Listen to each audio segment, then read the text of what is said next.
د بایدن او اشرف غني وروستۍ مکالمه رویټرز وایي اشرف غني بې پلانه و او پر جګړه یې ټینګار کوه. رویټرز د بایدن او اشرف غني وروستۍ 14 دقیقې مکالمې ته لاسرسی پیدا کړی دی.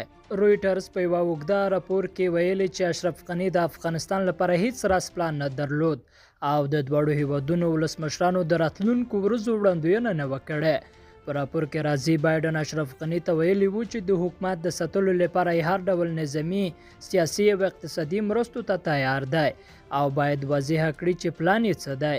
سرچینه کاږي بایدن په دې مکالمه کې ټینګار کړی چې اشرف غني باید خپل پلان ورته واضح کړي چې دی همغه ته په کتو د افغان حکومت د ساتلو لپاره مرسته وکړي.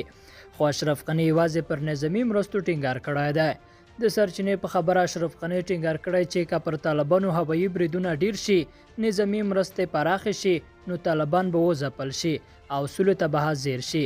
رویټرز لیکي اشرف غني ان په وروستۍ مکالمه کې هم پر نظامي مرستو ټینګار کړی دی چې د نوموړي همدې څرګندونو ته په کتو امریکا ورو ورو پر طالبانو هوایي بریدونه ډیر کړي وو.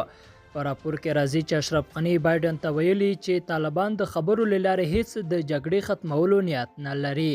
لیدونکو له ملته مننه، ښې چارې.